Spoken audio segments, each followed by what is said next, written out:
You're just too boring for me. Long term, he said. At the time, I laughed, thinking it was just one of his teasing comments. But that night, when I saw how serious his eyes were, something in me cracked. My name is Deborah Grant. I'm 28 years old, and this is the story of how I learned that stability can feel like a curse in the wrong hands. I've never been the spontaneous type. I don't book flights on a whim or dance on bar counters just to feel alive. I'm the one who remembers birthdays, waters plants, and keeps extra batteries in the drawer just in case. For the longest time, I thought that made me dependable. Apparently, to some people, it just makes you boring. When I met Richard, he said that was what he loved about me, that I was the calm in his storm. He had this infectious energy, the kind of man who could walk into any room and make everyone turn toward him. And at first, I thought we balanced each other. He'd bring adventure, I'd bring peace. It felt like harmony until it didn't. We'd been together a little over 2 years when it happened. That evening, I made dinner something simple but thoughtful. Spaghetti with roasted garlic and parmesan the way he liked it. I'd even picked up a bottle of red wine because I wanted the night to feel special. Richard sat on the couch scrolling through his phone while I cleared the dishes. Richard, I said, drying my hands on a towel, I've been thinking, maybe we should move in together. He didn't even look up at first. Move in, he repeated like I'd just asked him to run away to Mars. Yeah, I said, smiling nervously. We spend most nights together anyway. It just makes sense. He finally set his phone down, smirking. Deborah, you're sweet. But come on, you really think living together would work? I frowned. Why wouldn't it? He leaned back, arms stretched lazily over the couch. Because honestly, you're just too safe for me long term. The words hit like a slap. Safe, I echoed. He shrugged, as if explaining something obvious. You're dependable. You plan everything. You like routines. And that's nice, I guess. But I don't want nice forever. I want passion. I want sparks. I want someone who makes me feel like life's unpredictable. I stared at him, waiting for the punchline. None came. He smiled, almost pityingly. Don't take it the wrong way. You're perfect for now, but not for always. Something inside me went quiet. I didn't cry. I didn't yell. I just sat there trying to process that the man I'd loved for 2 years was describing me like a placeholder in his timeline. Finally, I said quietly, So, what exactly are we doing then? He laughed an easy, careless sound. Deborah, relax. Why do you always have to turn things into something serious? We're having fun, aren't we? Let's just enjoy it. Fun. That word twisted in my chest. To him, I was a chapter. To me, he was the whole story. That night, I lay in bed staring at the ceiling while he snored beside me. The room smelled faintly of his cologne, something crisp and arrogant.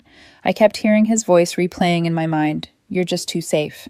And for the first time, I wondered if being safe was a bad thing, or if I'd just chosen someone who only valued chaos. The next morning, I made coffee while he scrolled through his phone again, laughing at something on social media.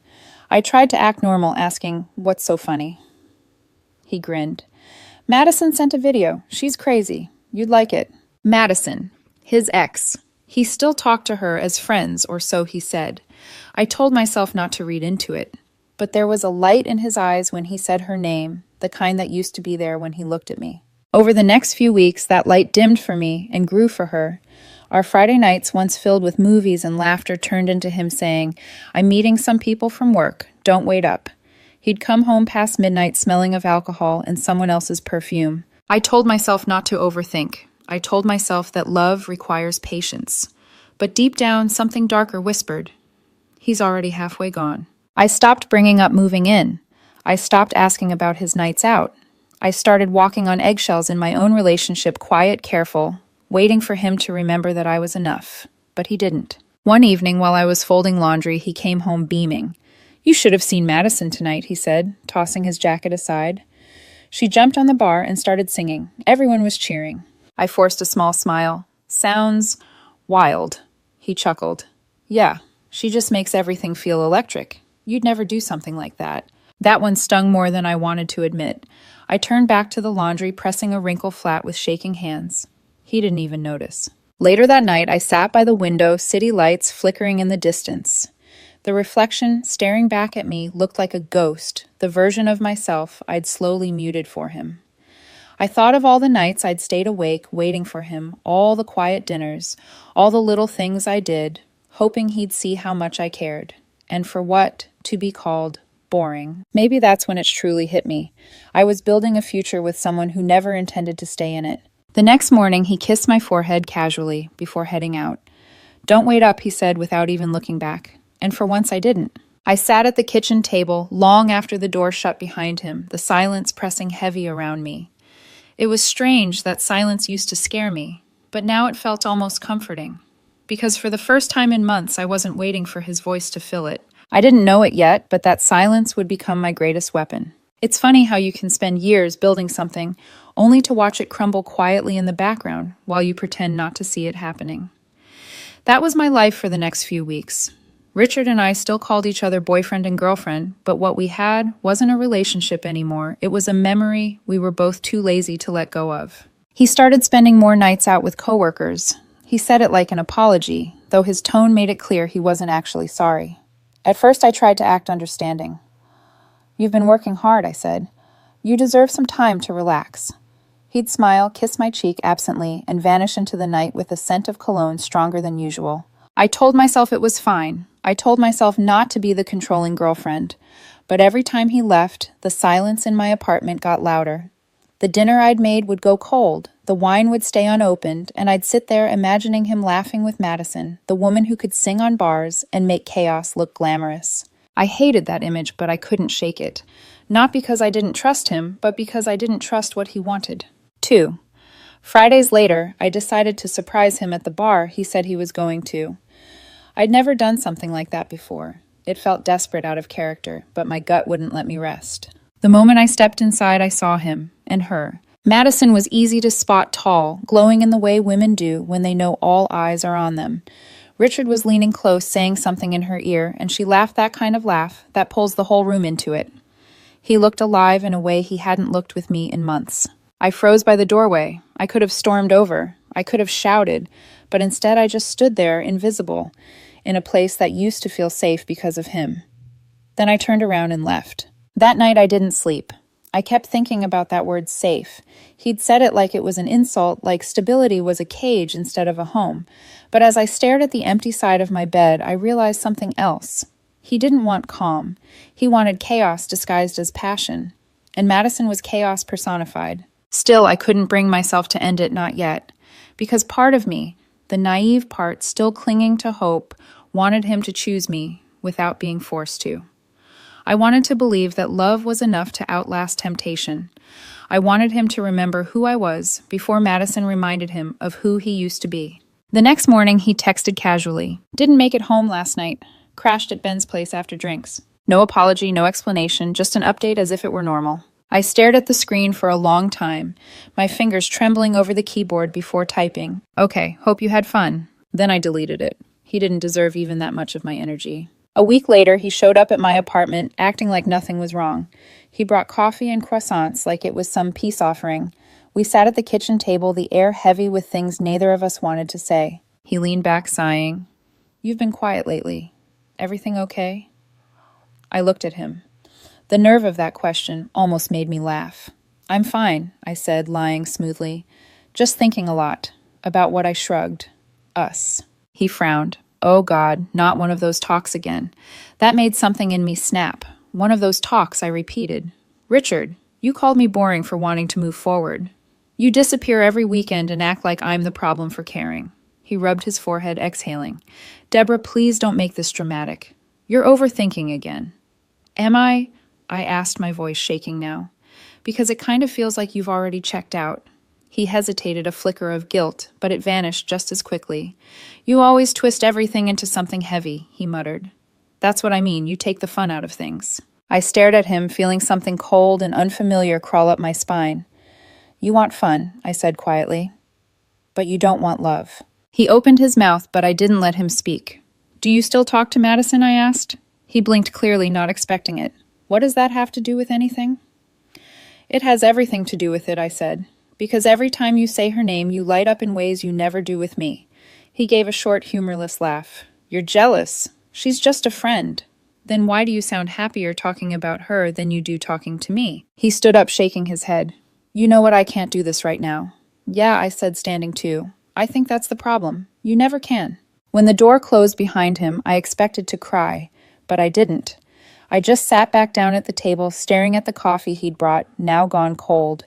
For the first time, I didn't feel hurt. I felt empty, like someone had turned off the noise in my head and left nothing but quiet. That night, I didn't wait for his text. I didn't check if he'd seen my stories or liked my posts. Instead, I wrote in my journal, something I hadn't done in months. I keep trying to calm his storm, but maybe I'm not supposed to. Maybe I'm supposed to leave it and save myself. When I put the pen down, I realized my hands weren't shaking anymore. A few days later, he called. "Hey," he said casually, "you've been distant. Did I do something?" I almost laughed. "Richard, you've done many things," he sighed. "Deborah, I don't want to fight. I just want us to be okay." "Then stop treating me like I'm the boring alternative," I said softly. "Because I'm not." He went silent. For once, he didn't have a snappy comeback. Finally, he said, "I'll call you later." But he didn't, and I didn't wait. That weekend, I passed a bar downtown and heard music spilling out, someone singing loudly off-key, but joyful. When I peeked through the window, I saw Madison standing on a chair, surrounded by laughter, and right beside her, Richard watching her like she was the sun. I didn't stay to see the rest. I walked away before anyone noticed me, before I could start convincing myself that I wasn't replaceable. Because maybe I was, to him, but maybe that wasn't the tragedy I once thought it was. Maybe it was freedom. When you love someone who doesn't value peace, you start mistaking chaos for connection. That's how I spent the last few weeks with Richard, waiting for moments of calm that never lasted long enough to feel real. He still texted me occasionally, still dropped by with that effortless charm that once made me melt. But every time he smiled, I could tell it wasn't for me anymore. It was for whoever was on the other end of his phone when he thought I wasn't looking. The nights felt longer, the bed colder. Even when he was there, his mind wasn't. I tried to convince myself that this was just a phase, that love could survive through exhaustion, through distance, through one-sided effort. But then one evening, when the air between us felt like smoke, I decided to stop lying to myself. He came over after work, his shirt half untucked, smelling faintly of whiskey. "Rough day?" I asked. "Not really," he said, tossing his keys on the counter. "Just drinks with Madison and a few people from the office." The name hit me like a pebble dropped in still water. Tiny ripples of hurt spread across the surface of my heart, but I didn't show it. "Do you ever hear yourself?" I asked quietly. He looked confused. "What do you mean?" "You talk about her like she's the only part of your life that still excites you," he groaned. "Deborah, not this again. You're reading too much into everything." "No," I said, standing now. "I'm finally reading it exactly as it is." He frowned, clearly irritated. "You really can't stand it when I have female friends, can you?" I laughed softly. "Friends. Is that what you call it?" He opened his mouth, then closed it. I could feel my pulse in my ears, the kind of quiet fury that doesn't scream, it just ends things. So I asked the question I already knew the answer to. "Are you seeing her?" He stared at me for a long moment before replying, "Not officially. But she makes me feel alive in ways you never could." That was it. There it was, the truth I'd been dragging out of him piece by piece.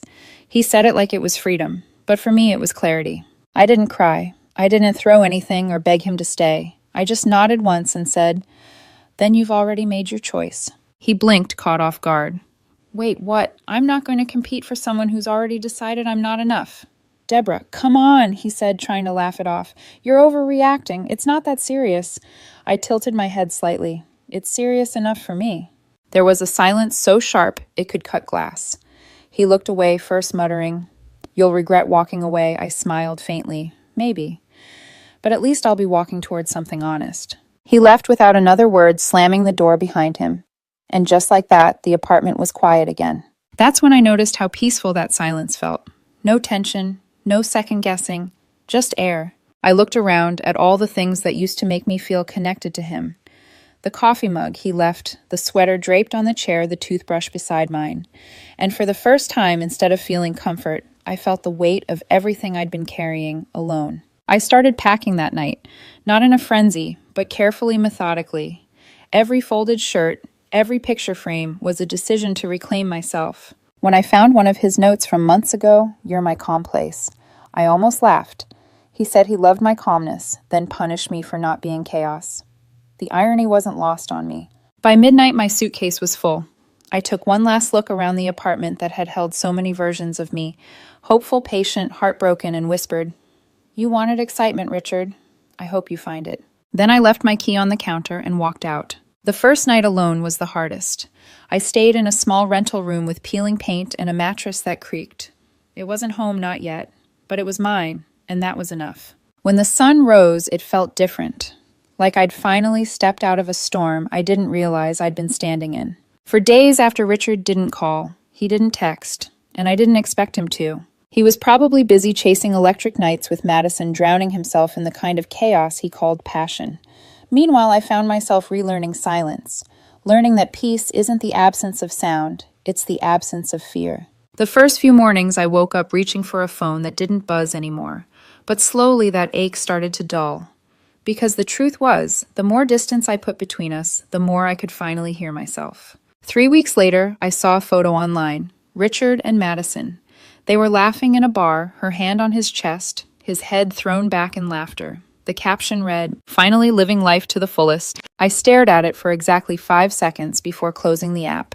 Then I made myself a cup of tea, sat by the window, and smiled quietly. Because what he didn't know was that I was finally living too, just differently.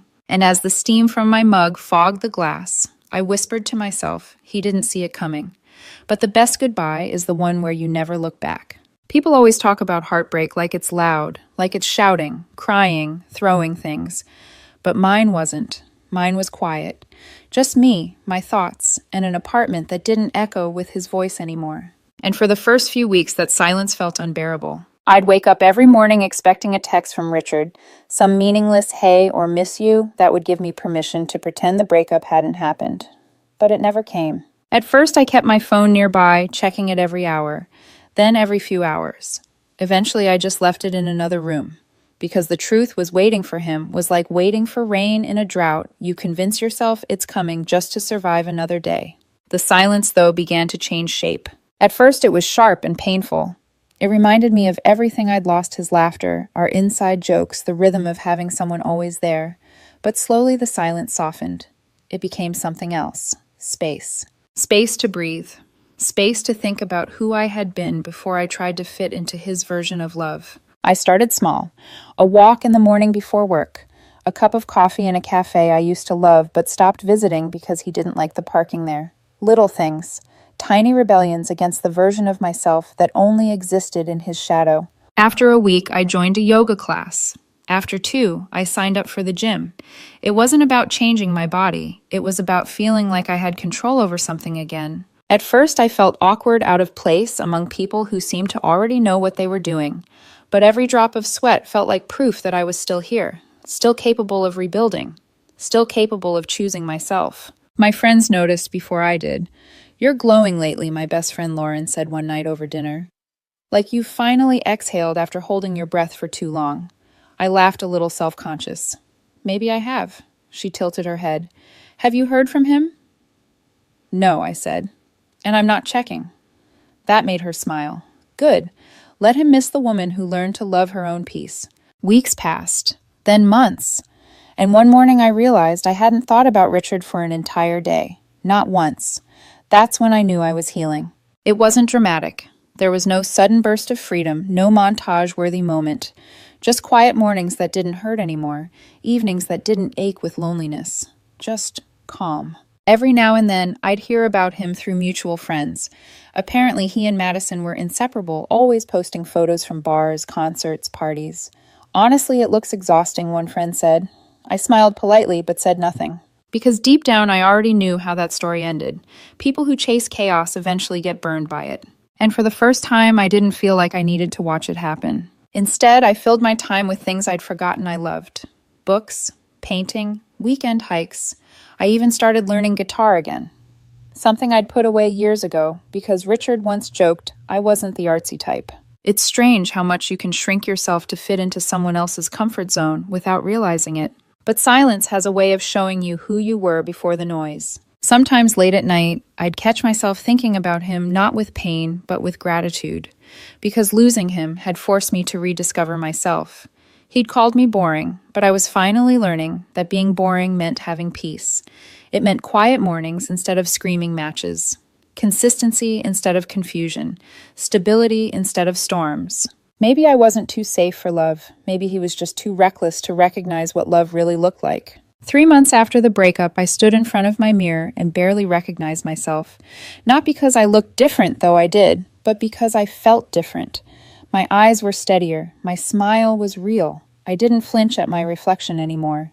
The woman staring back at me wasn't waiting for anyone to choose her. She had already chosen herself. And in that silence, the one that once felt unbearable, I finally heard the most peaceful sound in the world. My own heartbeat. Steady, strong, free. 6 months. That's how long it took for the silence I'd built to reach him. I wasn't looking for updates about Richard anymore, but sometimes life doesn't wait for permission to show you how the story ends. It started with a text from Lauren. "You won't believe this," Madison posted some messy breakup quotes. "Looks like your ex finally got his dose of chaos." I didn't reply right away. Instead, I sat at my kitchen table, sipping coffee, smiling faintly at how predictable it all was. Not long after the messages began. At first, it was almost polite. "Richard, hey, hope you're doing okay. Been thinking about you lately." Richard, "You always made life feel calm. I miss that." I stared at the words on my screen. The same man who once told me I was too safe now missed the calm he'd mocked. I didn't answer, because silence I'd learned was louder than any reply. A week later, another message arrived. "Richard, I know I hurt you. Madison wasn't who I thought she was. I made mistakes. Can we talk?" I put my phone face down and went back to painting. Each brushstroke was smoother than his words ever were. He wasn't reaching out because he loved me. He was reaching out because his chaos had burned him. Then came the calls. Unknown numbers, late-night voicemails. His voice was quieter now, thinner, as if regret had hollowed him out. "Deborah, I know you don't owe me anything, but I'm sorry. I was stupid. You were the best thing that ever happened to me." For a second, I almost pitied him. Almost. But then I remembered the night he laughed at me for wanting a home together, the way he said boring like it was poison, and the pity disappeared. He didn't stop there. Mutual friends started sending messages on his behalf. "Hey, Richard's been trying to reach you. He's not doing great. Can't you just talk to him once?" Even his mother commented on one of my photos online. "Madison was a mistake. You were the kind of woman he needed. Please give him a chance." I deleted the comment without replying, because what no one seemed to understand was that I didn't need closure. I already had it. It came the moment I realized I didn't miss him anymore. A few weeks later, I saw him in person by accident. I was walking out of a bookstore when he appeared from the crowd like a ghost from a past life. He looked different, thinner. Tired eyes clouded with exhaustion instead of arrogance. "Wow," he said softly. "You look amazing." "Thank you," I replied, calm and steady. He gave a nervous laugh. "Guess you've been doing well." "I have," I said simply. He hesitated, then took a step closer. "Deborah, listen, I know I messed up. Madison, she cheated on me, lied to me, used me." His voice cracked slightly like he was telling me something tragic, but all I heard was irony. "I'm sorry that happened," I said. I realize now what I had. You were everything I needed, and I threw it away for something fake." I tilted my head. "You didn't throw it away, Richard. You traded it, and you got exactly what you paid for." He flinched the truth, slicing sharper than anger ever could. "I want to make things right," he said desperately. "Just one more chance." I took a breath, then smiled faintly. "You had your chance. You used it to tell me I was boring." His eyes filled with something that looked like regret or maybe panic. "You really won't even think about it." I shook my head. "No, Richard. I already did. That's why I'm free." That night, I lit a candle and opened my journal again, the same one I'd written in the night I left him. I flipped to a fresh page and wrote, "The man who called me safe is now begging for shelter, but peace doesn't wait for those who once feared it." When I put the pen down, I realized something. His chaos no longer touched me, not even a ripple. A few days later, another message arrived. "Richard, I understand. I wish you nothing but happiness. You deserve it." I didn't respond, but I whispered a quiet truth to myself. I already found it. Because for the first time, happiness wasn't a person. It was me, my silence, my peace, my life rebuilt brick by quiet brick. And somewhere out there, while Richard was finally learning what real loneliness felt like, I was learning that the best revenge is simply never needing one. A year after I walked away from Richard, life had changed in quiet, beautiful ways. My mornings began with calm instead of anxiety. My evenings ended with peace instead of questions. And somewhere between the silence and the sunlight, I realized I hadn't just survived heartbreak, I'd rebuilt myself from the ashes of it. When Tyler, one of our mutual friends, sent an invitation to his engagement party, I almost didn't go. Part of me wanted to avoid the risk of running into Richard. But then another voice whispered, "Why hide from the past when you've already outgrown it?" So I went. The party was held at a small rooftop venue glowing under string lights and laughter. Music drifted through the air, soft and warm.